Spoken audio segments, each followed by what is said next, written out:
Hermanos, ayúdenme a orar y que quiero que mientras ustedes estén ahí y se exponen a la palabra de Dios, ayúdenme y estemos orando los unos por los otros. De verdad, esta es la palabra de Dios. Yo soy simplemente un vaso de barro, polvo, que el Señor puede usar en cualquier momento como Él le place. Y nos estamos dirigiendo a ustedes hoy en esta mañana con mucha debilidad.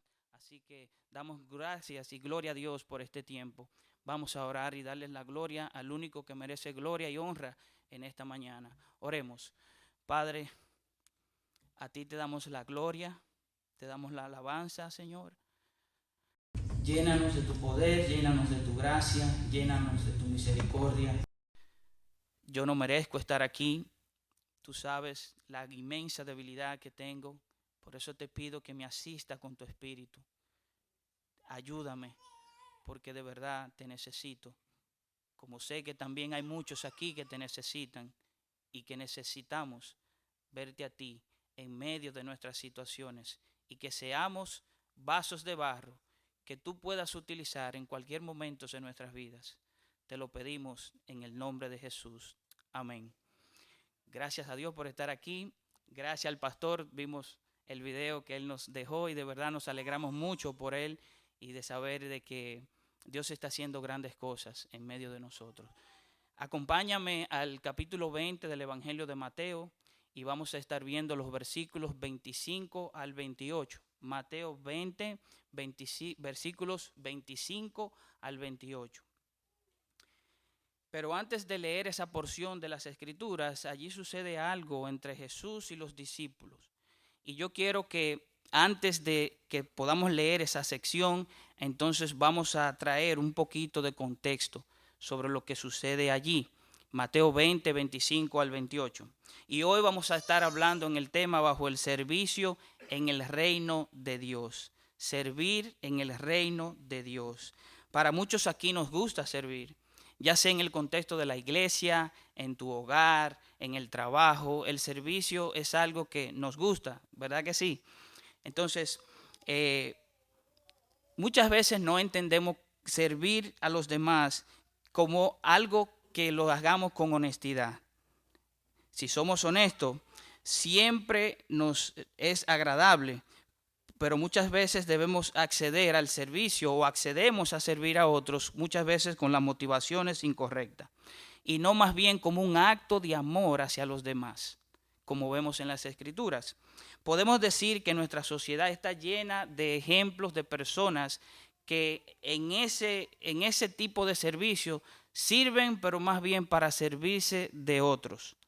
Por ejemplo, es el caso de un político latinoamericano accede a servir a otros, pero con su intención egoísta, más bien para servirse de los demás. Y usan el Estado como una forma de servir, pero si tú ves más allá de sus corazones, el servir es para ellos llenarse sus bolsillos. Y yo creo que tenemos muchos ejemplos de eso en nuestros países latinoamericanos. Yo sé que aquí hay personas de diferentes países. Yo soy de República Dominicana y esto es, mis hermanos, algo cotidiano en la República Dominicana. Pero también podemos decir organizaciones que entre comillas dicen son organizaciones sin fines de lucro y están por allí haciendo servicio por las personas y buscan aquí, buscan allí, se sirven de las personas, y cuando tú miras más abajo, más a fondo, esas organizaciones sin fines de lucro pues lucran mucho con el servir a los demás. Y la Biblia, la palabra de Dios, es consistente con este tema y nos enseña de manera contracultural, tú y yo. Si somos creyentes, somos discípulos de Jesucristo, esto es algo contracultural. Esto es algo que es contra nuestra naturaleza caída y que somos egoístas. Aceptémoslo, somos egoístas y nuestra naturaleza es caída. Y debemos vernos a nosotros mismos y examinar nuestros corazones a la luz de la palabra de Dios cuando estamos siendo egoístas al servir a los demás. Pero es el caso que vamos a ver en las Escrituras de los discípulos del Señor Jesucristo, de cómo ellos vieron en ese momento el servicio. Más bien ellos tenían ambiciones de aspiraciones egoístas y buscaban esos lugares de preeminencia en los que ellos entendían en ese momento que llegaría a ser el reino de Dios. Y para eso yo voy a poner en contexto lo que sucede allí. En el versículo 20 y 21, si lo van leyendo, yo no lo voy a leer por cuestiones de tiempo, pero si tú prestas atención, lo que sucede allí pasa lo siguiente. En estos versículos vemos la madre de Santiago y de Juan. Santiago también en otros evangelios se le llama Jacobo. Era una petición que estaba muy fuera de lugar. Ellos habían ignorado completamente las enseñanzas sobre el sufrimiento que el Señor Jesucristo iba a padecer, pero que ellos entendían que Él establecería un reino y que ese reino llegaría en cualquier momento. Más bien, también vemos en el versículo 18 y 19, Jesucristo habla sobre el sufrimiento al que Él iba a padecer. Pero esta era la tercera vez en el Evangelio que Jesús les recuerda de la forma como Él iba a morir. También lo dice en el capítulo 16, lo dice en el capítulo 17 y también lo dice ahora en el capítulo 20. Si Jesús iba a morir, iba a padecer por nosotros, iba a ir a la cruz, iba a resucitar, esto era algo que a ellos en buen dominicano como que se le había entrado por un oído y le había salido por el otro, ¿verdad? Pero también Jesús le había enseñado sobre la humildad.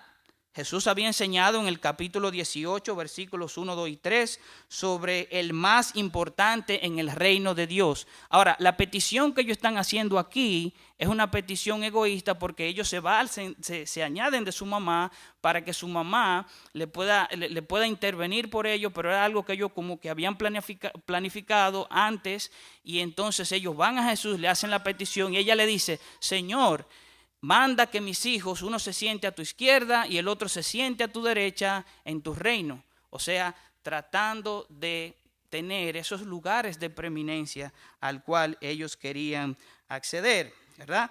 Pero también Jesús, como dije, había enseñado sobre la humildad, y en los versículos, el capítulo 18, 1, 2 y 3, Jesús le dice cómo ellos deben de ver la humildad, y el Señor le dice: les digo la verdad, a menos que se aparten de sus pecados y se vuelvan como niños, nunca entrarán en el reino de los cielos.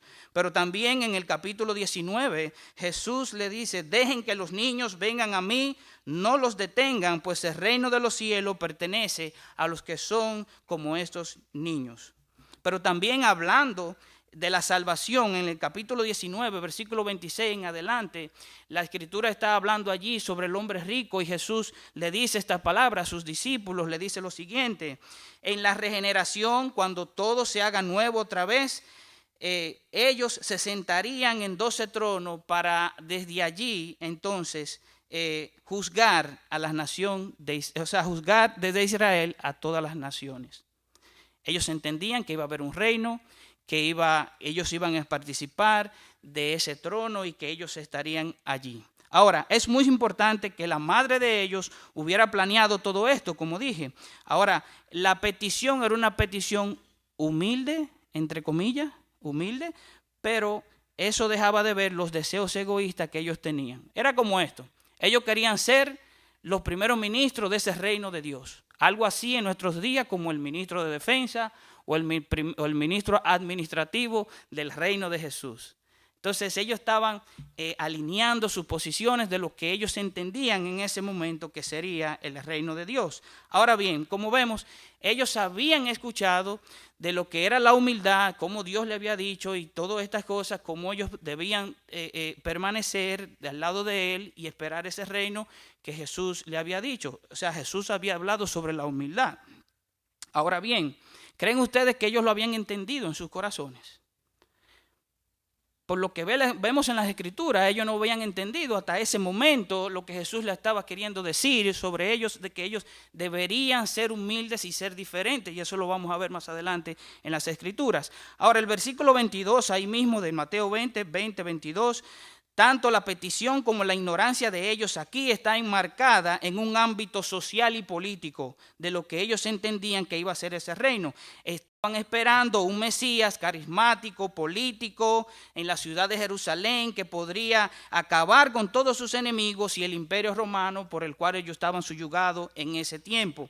Ahora bien, ellos entendían ese reino, pero la idea de un Mesías sufrido, que sería crucificado, que sería matado por nuestros pecados y que al tercer día resucitaría, eso no tenía ningún tipo de entendimiento en ese momento para ellos. Eso era algo inimaginable. Ellos no podían entender que un Mesías que vendría de parte de Dios moriría de una forma tan despiadada como murió nuestro Señor Jesucristo. Ellos no podían entender eso y por eso tenían la visión del reino de este político militar que llegaría y establecería ese reino y gobernaría desde allí a todas las naciones de Jerusalén. Versículo 23, Jesús les afirma que en verdad ellos iban a beber de esa copa de sufrimiento de la cual él estaba hablando, pero ellos no lo entendían en ese momento. Y ahora bien, en este versículo el punto es el siguiente, que los verdaderos siervos del reino de Dios padecen persecución. La semana pasada el pastor estuvo hablando sobre las persecuciones en Mateo capítulo 5, versículo 10 al 12. Y persecución, mis hermanos, es lo que vimos la semana pasada. Y si vives para la gloria de Dios y eres un siervo de Jesucristo, esto no es algo que tú puedas considerar en el mañana o el pasado. La persecución para los hijos de Dios está garantizada. Está garantizada la persecución y lo vemos en los evangelios. Jesucristo sufrió y padeció, también lo vemos en sus discípulos. Y quiero hacer énfasis en esto porque hay un evangelio allá afuera que te dice: hoy es tu mejor vida, ven a Cristo y no padecerás persecución. Decláralo, habla, mira esto, mira aquello. Tu mejor día es hoy y si vienes a Jesucristo no tendrás por qué preocuparte. Ese evangelio es falso y quiero que ustedes entiendan, los verdaderos creyentes van a padecer persecución. Pero el Señor les hace saber al instruirlo que sentarse a su derecha o a su izquierda no era de él ceder esas posiciones. En el misterio de la Trinidad, Jesús se sometió al Padre y como en representación de nosotros como hombre, él se había sometido a la voluntad de Dios y esa era una decisión que solamente le pertenecía a Dios. Y ejemplo de esto tenemos en las Escrituras. Por ejemplo, Mateo 24:36, hablando de la segunda venida. Sin embargo, nadie sabe ni la hora en que sucederán estas cosas, ni siquiera los ángeles del cielo, ni el propio Hijo, sino solo el Padre. Hechos capítulo 1, versículo 17, Jesús allí hablando otra vez sobre el reino, dice: solo el Padre tiene autoridad para fijar esas fechas y tiempos, y a ustedes no les corresponde saber esto. Ellos le estaban pidiendo en Hechos capítulo 1, versículo 2 en adelante y 3, que cuándo era que Jesús iba a establecer ese reino. Pero Jesús le acaba de decir, esa es una decisión únicamente de Dios, el Padre. Ahora, hasta aquí podemos ver que Santiago y Juan tenían claro la respuesta de Jesús. Podemos decir nosotros, bueno, ellos tenían claro que eso no era ahora, que eso era para después y todo eso. Ahora, si tú miras el versículo 24, tú ves lo que se arma allí. Allí los otros 10 discípulos empiezan una contienda entre ellos porque quieren ser lo mismo que los otros están haciendo y ellos quieren ser los primeros que ocupen ese lugar. Lo único que los otros 2 se le adelantaron. Se le adelantaron porque ellos entendían que ese era el puesto de ellos. Y hermano, esto es como yo vuelvo otra vez a República Dominicana. Esto es como saber que los políticos, ustedes conocen eso. Siempre la gente está, no, porque yo voy para este lado, y así sucesivamente. Yo tuve la oportunidad de vivir al lado de una junta. Una junta en mi país, son los organismos que cuentan los votos y estas cosas, y tuve la oportunidad, incluso participé en varias ocasiones como segundo vocal de esta gente que cuentan los votos y esas cosas cuando hay elecciones y eso. Y tú ves en ese círculo las personas pensando en ellos mismos. No, porque yo quiero aquello, yo voy para tal lado, la secretaría de esto, la secretaría de aquello. O sea, tú ves el egoísmo entre la gente, de ellos servirse de las personas para que te voten, para que busquen un voto tuyo. Y entonces ellos hacer, como quien dice, de todo eso para su propio servicio. Y eso yo tuve la experiencia de verlo en mi país. Bien, Pero ya con el contexto que tenemos aquí, hermanos, ahora vamos a ir a nuestro primer punto, porque esto conecta con lo que acabo de decir. Versículo 25, vamos a leer la escritura. Versículo 25 del Evangelio de Mateo, capítulo 20, dice así la palabra del Señor. Versículo 25 dice así: así que Jesús, oigan bien, así que Jesús los reunió a todos y les dijo. El Señor con su amabilidad los reúne en medio de ese caos. Ellos se pelean por los puestos que van a tener y se están peleando. Así Jesús le dice: ustedes saben que los gobernantes de este mundo tratan a su pueblo con prepotencia y los funcionarios hacen alarde de su autoridad frente a sus súbditos. Jesús está ilustrando a sus discípulos de que ellos ya sabían, de lo que ellos ya sabían y que toda su vida habían visto y habían vivido. Los líderes religiosos en su época, los saduceos y los fariseos, eran líderes hipócritas, y eso lo vemos en el Evangelio de Mateo también, capítulo 23, versículos del 1 al 12. Oigan bien lo que Jesús le dice a los fariseos y líderes religiosos de sus tiempos. Dice: entonces Jesús le dijo a las multitudes: la ley religiosa y los fariseos son los intérpretes oficiales de Moisés. Por lo tanto, practiquen y obedezcan todo lo que les digan, pero no sigan su ejemplo, pues ellos no hacen lo que enseñan, aplastan a la gente bajo el peso de exigencias religiosas insoportables y jamás mueven un dedo para aligerar la carga. Todo lo que hacen es para aparentar en los brazos. Se ponen anchas cajas de oración con versículos de las Escrituras y usan túnicas con borlas muy largas. Y les encanta sentarse a la mesa principal de los banquetes y ocupar los asientos de honor en las sinagogas. Les encanta recibir saludos respetuosos cuando caminan por las calles, por las plazas, y les llaman rabí. Y aquí el Señor le dice: pero ustedes no permitan que nadie los llame rabí, porque tienen un solo maestro y todos ustedes son hermanos por igual. Además, aquí en la tierra no se dirijan a nadie llamándole Padre, como solo Dios, que está en el cielo, es su Padre. Y no permitan que nadie los llame maestro, porque ustedes tienen un solo maestro, el Mesías. El más importante entre ustedes debe ser el sirviente de los demás. Pero aquellos que se exaltan a sí mismos serán humillados, y los que se humillan a sí mismos serán exaltados. Ellos entendían en ese momento que el modelo de Jesús era... el Señor le había enseñado a ellos sobre el modelo de los líderes religiosos en su tiempo. Pero también ellos no pueden tener un buen ejemplo sobre la nación de los romanos, sobre los romanos, porque también los romanos eran autoritarios y también ejercían poder sobre toda la nación. Así que ellos entendían en ese momento el modelo en que ellos iban a reinar, solo que ellos no querían pertenecer, solo que ellos querían pertenecer y tener los primeros lugares de ese reino. Ese era el sistema en que ellos habían nacido y que de paso tú y yo también estamos.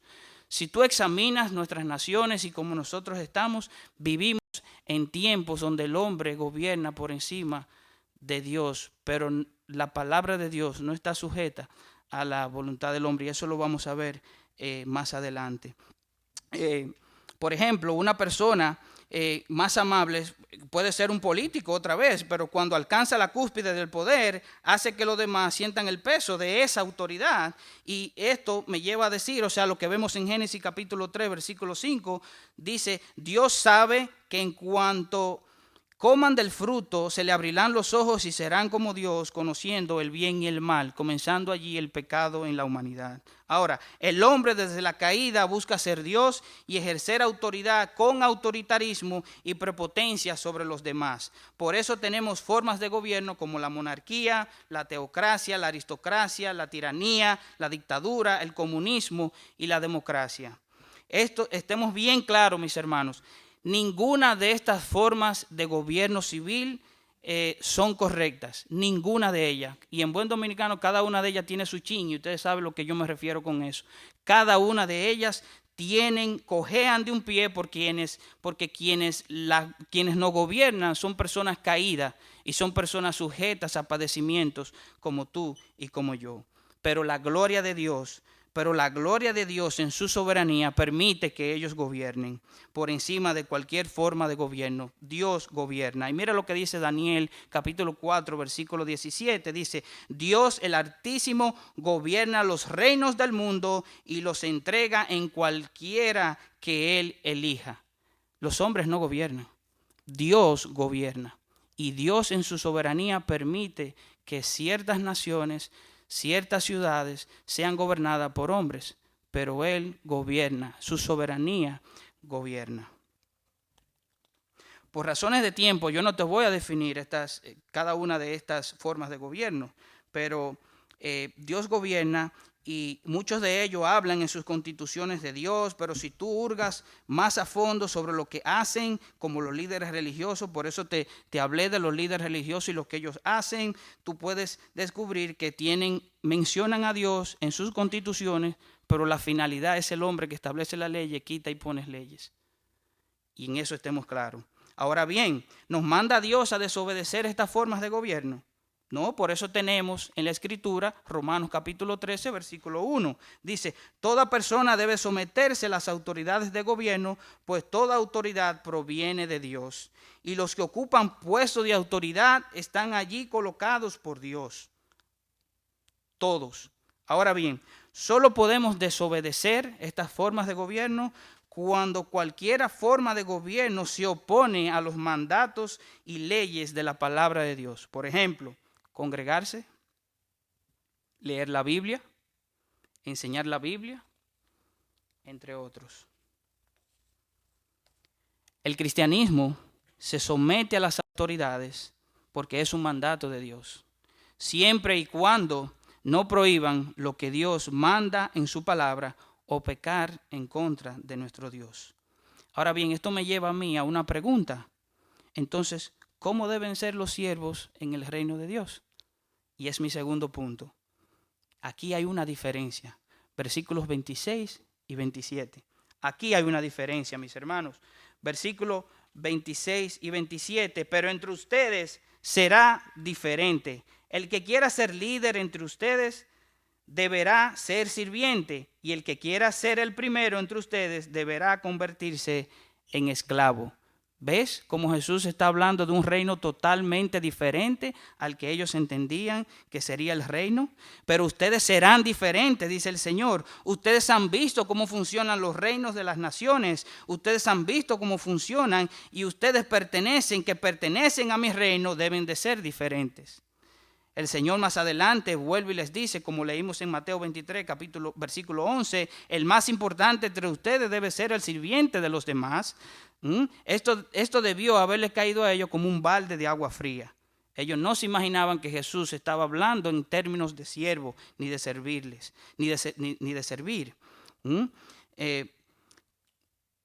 Ellos aspiraban a esas posiciones elevadas y que ellos entendían que era el reino de Dios. Y ahora se estaban escuchando de la misma boca de nuestro Señor que serían siervos y esclavos de los demás.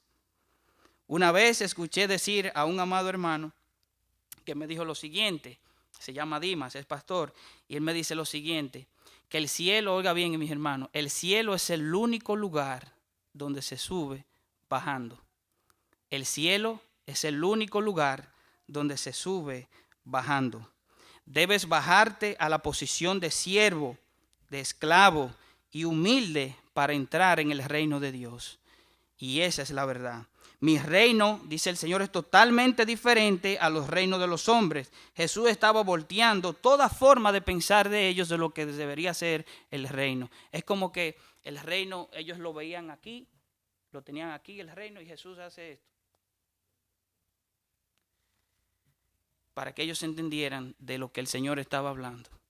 La forma de gobernar, como ustedes lo entienden, Jesús hizo así y le volteó. Lo que podemos decir en inglés, un upside down. Mis súbditos deben caracterizarse por la humildad y no por la arrogancia como los líderes de este mundo.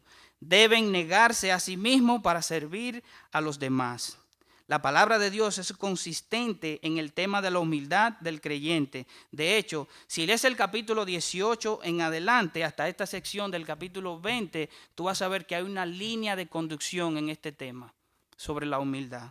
Si lees bien la palabra de Dios y tienes en mente esto. Ahora, mira lo que dice un comentarista acerca de esto. Guillermo Hendrickson dice lo siguiente, y cito: la grandeza consiste en darse a sí mismo, en entregarse a sí mismo en el servicio a los demás para la gloria de Dios. Ser grande significa amar. Ser grande significa amar. El servir a otros nace de una disposición de amar incondicionalmente. O sea, amar y servir van de la mano. Amar y servir van de la mano. No puedes amar a alguien y no servirle. Escuchen, marido, no pueden amar a tu esposa si no le sirves o si no servimos. Debemos servir en todo tiempo. Tal y como lo dice el apóstol Pablo, inspirado por el Espíritu Santo, en Gálatas capítulo 5, versículo 13, dice: ustedes, mis hermanos, han sido llamados a vivir en libertad, pero no usen esa libertad para satisfacer los deseos de la naturaleza pecaminosa. Al contrario, usen la libertad para servirse unos a otros por amor. Servirse unos a otros por amor. Y esto me lleva a otra pregunta. Otra pregunta. Dice aquí, entonces, ¿y por qué debo ser siervo en el reino de Dios? ¿Por qué debo ser un siervo en el reino de Dios? O sea, ¿por qué debo bajarme a la posición de esclavo? ¿Por qué debo estar sirviendo sin intereses egoístas y sirviendo en el reino de Dios? ¿Por qué? Versículo 28 da la respuesta. Leamos. Versículo 28 dice: pues ni aun el Hijo del Hombre vino para que le sirvan, sino para servir a otros y para dar su vida en rescate por muchos. Jesús es nuestro ejemplo. Y es mi tercer punto en esta mañana. Jesús es nuestro ejemplo de servicio. Oh, Cristo es el ejemplo máximo de humildad y servicio. Ustedes pueden ser mis servidores porque yo les he dado el ejemplo de cómo servir. Mírenme a mí, dice el Señor. Mírenme a mí. Cristo no vino en su primera venida para que le sirvan, sino para servir y dar su vida en rescate por muchos, como lo vimos en el versículo 22 de aquí mismo de Mateo capítulo 20. Tomando la copa de sufrimiento, morir en lugar de pecadores como tú y como yo. Entonces, ¿cuál debe de ser la actitud de un siervo de Dios? ¿Cuál debe de ser la actitud de un siervo de Dios? Filipenses 2 del 5 al 8 dice: tengan la misma actitud que tuvo Cristo Jesús. Aunque era Dios, no consideró el ser igual a Dios fuera algo a lo que aferrarse. En cambio, renunció a sus privilegios divinos, adoptó la humilde posición de un siervo y nació para ser un humano. Cuando apareció en forma de hombre, se humilló a sí mismo en obediencia a Dios y murió en una cruz como morían los criminales. Esa es la posición de siervo. Matthew Henry dice: fue asistido como pobre, pero nunca fue servido como un gran señor. Le lavó los pies a sus discípulos, pero en ninguna parte leemos que ellos se lo lavasen a él. Vino a prestar ayuda a todos los necesitados, remedio a todos los enfermos, respuesta a todas las preguntas, y no le importaron las fatigas y los sufrimientos que el servir a otros le proporcionarían.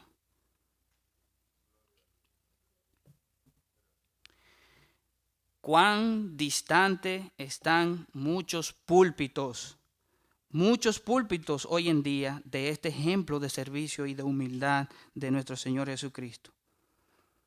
Una vez en mi trabajo yo estaba por la ciudad de Sanford y paso por una iglesia y me quedo mirando en la iglesia y allá veo un sign en la iglesia. Oiga cómo dice el sign, un letrero.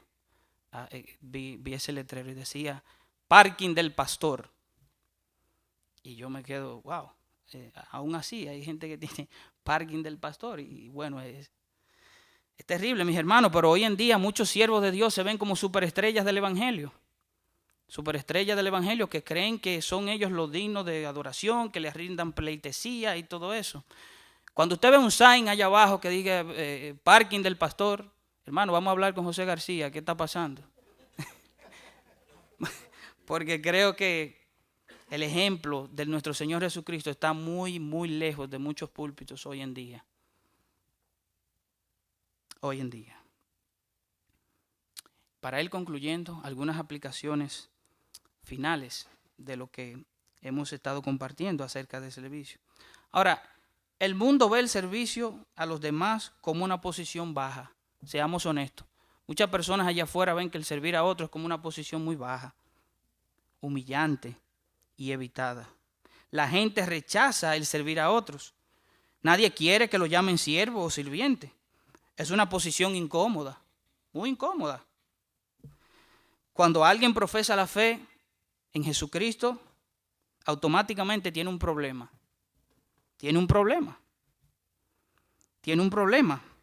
Porque debe de abandonar toda forma de servir como sirve el mundo. Debe abandonar esa forma. De buscar los primeros lugares, aún dentro de la iglesia, o sea, hasta en tu propio trabajo. Hay gente que vive socavando la posición de los otros para ellos acceder a esos puestos de su trabajo. Pero también servir es un ejemplo. Y servir a nuestro Señor Jesucristo, como acabamos de decir, es un ejemplo que debemos imitar. En mis primeros pasos como creyente me acuerdo de esto. En mi país, en la iglesia que asistía, empezó la iglesia en una aula de un colegio y empezamos a reunirnos allí. La iglesia fue creciendo un poco y de allí entonces el pastor y su esposa pues alquilaron un local más grande y allí estábamos nosotros y bueno, había que limpiar, entonces estaba muy sucio y había que ir allí y tirar agua. Usted sabe cómo se limpian en la República Dominicana, tirando agua para aquí, para allá. Y yo estaba ahí en el primer lugar y estaba ahí afanando, limpiando. Y viene la esposa del pastor en un momento y me dice al oído: deja eso, que eso es para los demás, eso no es para ti. Tranquilo, deja eso. Entonces yo me puse a hacer otra cosa. No recuerdo bien ahora lo que me puse a hacer, pero sí recuerdo ese momento que ella me dice eso. Incluso esta familia mía. Y ella me dice eso, y quizás porque ella me veía que somos familia, mi papá, mi mamá, en los pueblos pequeños todo el mundo se conoce. Este muchacho es de una familia, ya tú sabes, tienen un negocio allá en Nagua y eso es cosas. La gente siempre tiene un pensamiento de lo que es el otro y esas cosas. Hasta que me topé con este versículo en la Escritura. Segunda de Corintios 5:17. Si alguno está en Cristo, nueva criatura es. Las cosas viejas pasaron, he aquí todas son hechas nuevas. Y en ese momento yo aclaré esta duda que tenía. Pero si yo soy nueva criatura, ¿entonces qué?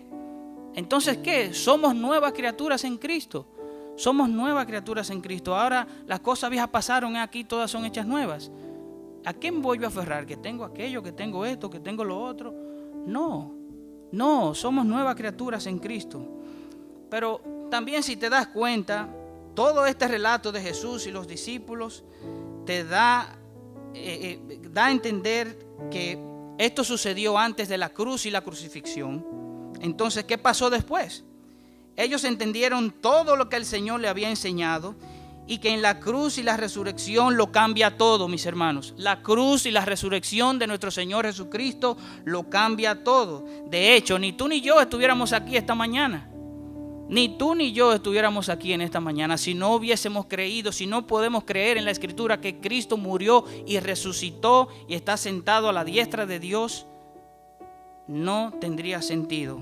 Pablo lo dice de esta manera.